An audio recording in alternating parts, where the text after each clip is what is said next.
Le réseau ivoirien des organisations de personnes vivant avec le VIH/SIDA dénommé RIP+, a été créé en 1997 à l'initiative de 4 associations de personnes vivant avec le VIH.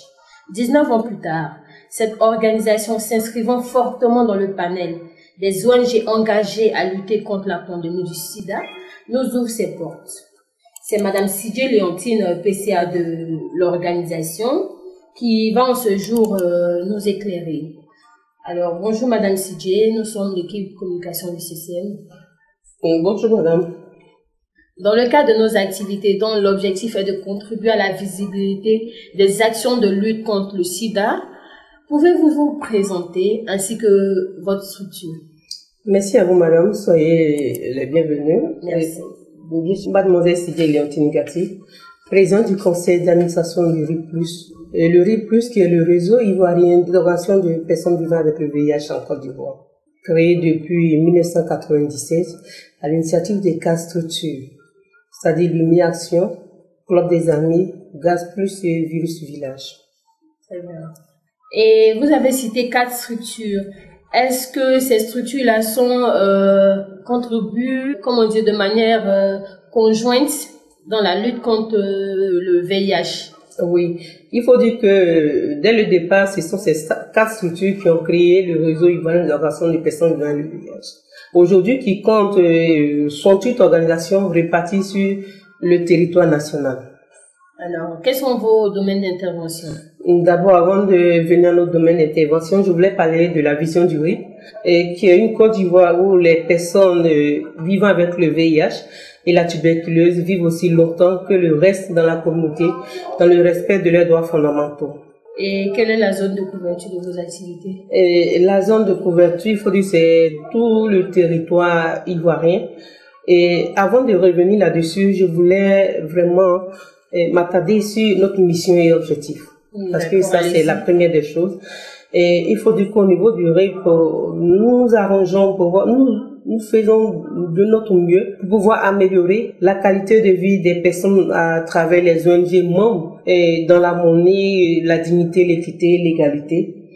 Et pour ce faire, le RIP œuvre pour la promotion du renforcement des capacités de ses membres, l'amélioration de la qualité des prestations des services de ses membres et par la mobilisation des ressources et le plaidoyer. Le RIP a assuré la couverture des ONG de personnes vivant avec le VIH en suscitant la mise en place d'associations où il n'en existe pas. Et le RIP aspire à ce que toutes les organisations membres soient crédibles, professionnelles et autonomes. Et il faut dire que le siège du RIP est à Cocody-Anglais, et juste après le 22e arrondissement, c'est-à-dire au Mao. Dans votre mise en œuvre d'activités pour éradiquer le sida en Côte d'Ivoire, pouvez-vous nous dire 4 grandes activités que vous avez menées? Oui, les 4 voilà, au cours de ces 2 dernières années. D'accord. Il faut dire que au cours de ces 4 dernières années, c'est ça? 2 dernières années. 2 dernières années, il faut dire que le RIP a fait le plaidoyer auprès de la délégation du comité d'organisation de la CISMA, parce que à la date du 27 mai 2015, ils sont à 2016 pour l'organisation de l'ICASA 2017 en Côte d'Ivoire, parce que la Côte d'Ivoire était en compétition avec d'autres pays, c'est-à-dire c'était 3 pays. Et Dieu merci, nous avons fait le plaidoyer lorsque cette délégation est venue nous rencontrer. Nous avons vraiment échangé longuement pour leur parler de l'organisation de ICASA en Côte d'Ivoire, parce que la Côte d'Ivoire regorge beaucoup de ressources et il y a plus de personnes vivant le VIH en Côte d'Ivoire, et la Côte d'Ivoire est un pays vraiment qui est atteint par le VIH. C'est vrai qu'aujourd'hui on parle de 3,7 de prévalence, et il faut dire que la Côte d'Ivoire est toujours touchée par ce fléau-là. Donc nous avons jugé bon, nous avons fait notre plaidoyer. Il y avait cette délégation qui était accompagnée par le ministère de la Santé et de l'Hygiène publique et le Fonds national. Nous leur avons demandé à ce que vraiment ils voient dans quelle mesure la Côte d'Ivoire pouvait être retenue pour organiser cette rencontre-là. Et Dieu merci, ça a été fait, parce que même s'ils ne sont pas partis en Afrique du Sud, parce que malheureusement c'est pas vite pris, mais la Côte d'Ivoire a été retenue, les formations que nous avons eues. Et nous avons aussi organisé le village communautaire, malgré que Et le ministère n'a pas organisé la journée mondiale en tant que telle, mais nous, en tant que personnes vivant élevées, en tant que réseau, il fallait relever le défi. Nous avons organisé le village communautaire avec le financement d'Alliance Côte d'Ivoire, et nous avons réussi parce que c'était un village communautaire VIP. Alliance Côte d'Ivoire, récipiendaire principal du Fonds mondial, oui, pour lutter contre le sida et la tuberculose. Oui. Et il faut dire, il y a la mise en œuvre des activités du projet Round 9 du Fonds mondial depuis 2013. Et il y a la mise en œuvre aussi du système d'alerte du RIP, qui est le projet SAR, et financé par USAID à travers SMS, USAID en tant que partenaire, et qui donne le financement SMS. Depuis 2014 à 2016, le RIP exécute ce projet-là. Et ce projet de système d'alerte permet de voir dans quelle mesure les délégués sont déjà sur le terrain. Lorsqu'il y a des problèmes de rupture, les conseillers automatiquement dans les sites de prise en charge interpellent les délégués et les informations nous sont transmises et nous voyons comment est-ce que nous pouvons remédier à ces différentes ruptures pour ne pas que nous ayons des ruptures. Et en dehors de ça aussi, il y a la mise en place de la ferme avicole financée par l'ONUCI pour vraiment aider, pour soutenir 30 femmes vivant avec le VIH. C'est un projet pilote. Malheureusement, l'ONUCI s'en va. Donc nous sommes en train de voir avec d'autres partenaires comment est-ce que nous pouvons vraiment agrandir, c'est-à-dire élargir ce projet, permettre à ce que d'autres femmes puissent bénéficier de ce projet. C'est un projet qui t'impacte et nous sommes en train d'exécuter. Et ce projet prend encore, comme je l'ai dit, 30 femmes et 10 femmes au niveau de la région de Féké, de Boaké et puis de Mans. C'est-à-dire on prend 10 femmes dans les trois régions. Et ce projet va s'étendre à la longue sur toute la Côte d'Ivoire? Oui, c'est notre souhait parce que lorsque nous sommes arrivés, c'est-à-dire mon équipe et moi, nous sommes arrivés après les élections, j'ai été élu, je suis arrivé à mon équipe. Et on a fait une étude, c'est-à-dire nous sommes allés sur le terrain pour voir combien de structures qui avaient des financements en Côte d'Ivoire ici dans le cadre du projet Fonds mondial et dans le cadre c'est-à-dire au niveau du RIP. Et quels sont les ONG qui ont des financements? Laisse-moi vous dire qu'il y a 80% des ONG qui n'ont pas de financement actuellement sur le terrain. Et c'est vraiment un problème, c'est un défi à relever. Et nous, à notre niveau, nous sommes en train de voir dans quelle mesure nous pouvons taper à toutes les portes pour que toutes ces personnes-là, c'est-à-dire ces structures-là, puissent avoir les financements pour pouvoir être autonomes. Et moi, je me bats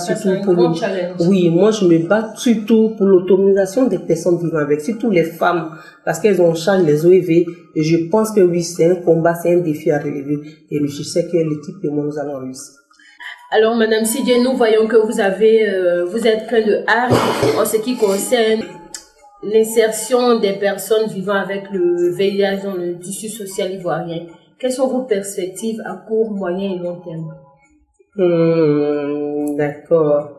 À ce niveau, il faut dire que pour répondre aux nombreux défis liés à l'infection à VIH, le RIP propose, surtout au niveau national, de continuer le plaidoyer pour la satisfaction totale de tous les besoins exprimés. Et il faut aussi dire qu'au niveau interne, mobiliser plus de ressources pour soutenir les ONG membres et à travers les financements. Et puis aussi achever le processus de reconnaissance des statuts des conseillers communautaires.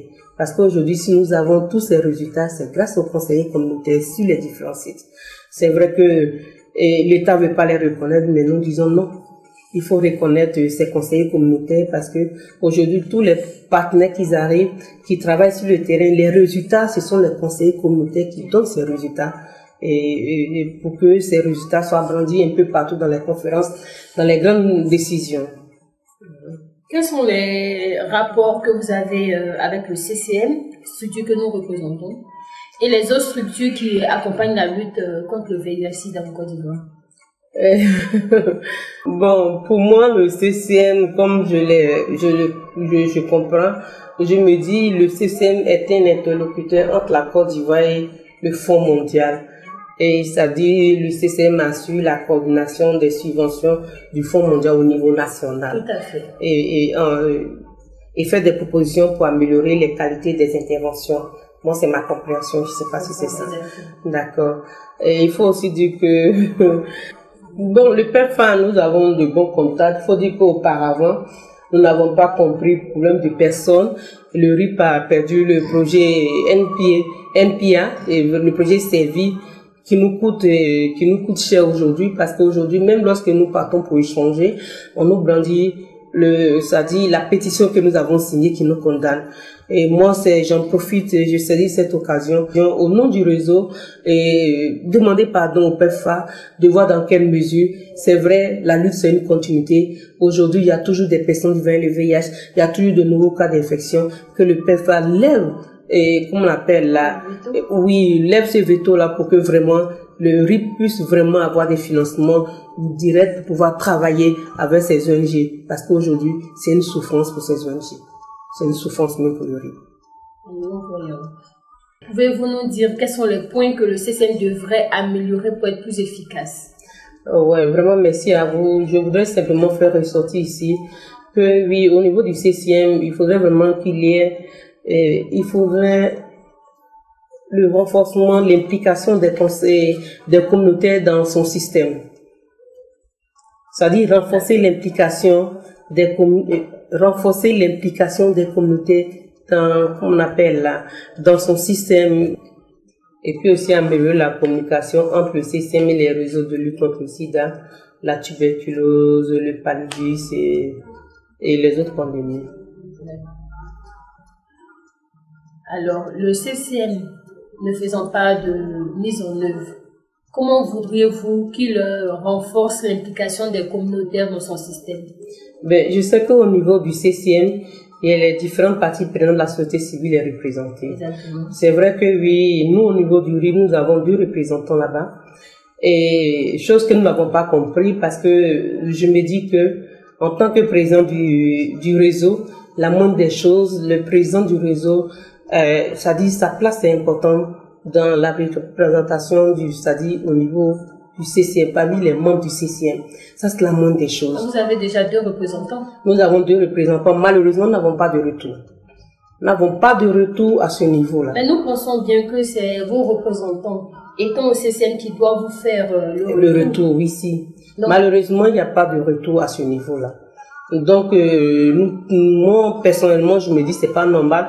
Parce qu'à son temps, Ako Syria, qui était représentant du RIP au CCM, le président Yaya Dallo était un président, a demandé à ce qu'on fasse une pétition pour qu'on enlève Ako Syria.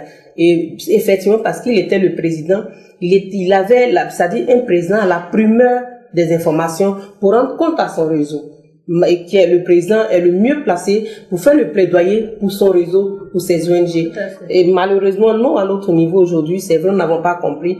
Et nous sommes allés aux élections, c'est vrai que nous avons voté et les 2 représentants, même moi, j'étais, comment on appelle là, nous étions 2 candidats. Et lorsque lui, il est passé, que moi, il a été élu, que moi, j'étais la suppléante, je me suis retirée. Parce que je me dis, mais on ne peut pas me voter tout de suite pour être président du réseau et puis être encore suppléant. Ça, c'est même pas normal. En principe, le CED devait être interpellé pour trancher cette histoire. Malheureusement, le système regarde faire. Et je me dis, c'est pas normal. Pour un réseau qui est le RIP, qui est incontournable, c'est pas normal que oui, il y ait des personnes qui ne soient pas des présidents, qui soient à la tête de ce réseau et qui représentent le réseau au CCM. Et ça, seulement, c'est mon cri de cœur encore. Je vous informe et je pense que oui, nous allons trouver un terrain d'entente à ce niveau-là. Parce que je me dis que oui, en tant que présidente, j'ai ma place au CCM. Nous prenons acte et nous allons remédier à ce problème. Merci. Nous sommes au terme de notre interview. Qu'est-ce que vous voulez qu'on retienne de vous en tant que PCA du RIP+, et de l'organisation que vous dirigez? Merci à vous. Il faut dire que la place des réseaux tels que le RIP est incontournable au niveau national, qui entend de continuer le plaidoyer et ses actions auprès des autorités compétentes pour l'atteinte de 3 fois 90, c'est-à-dire 90% des personnes dépistées VIH connaissent leur statut, 90% des personnes vivant avec le VIH sous traitement et parmi eux 90% avec une charge virale indétectable d'ici à 2020. Madame Sidje, nous sommes au terme de notre interview. Merci de nous avoir ouvert vos portes. Merci pour la franchise avec laquelle vous avez répondu aux questions. Et je pense que les portes vous sont ouvertes. Vraiment, merci à vous et grand vent. Et je pense que le CCM comprendra notre cri de cœur pour voir comment remédier à toutes ces difficultés.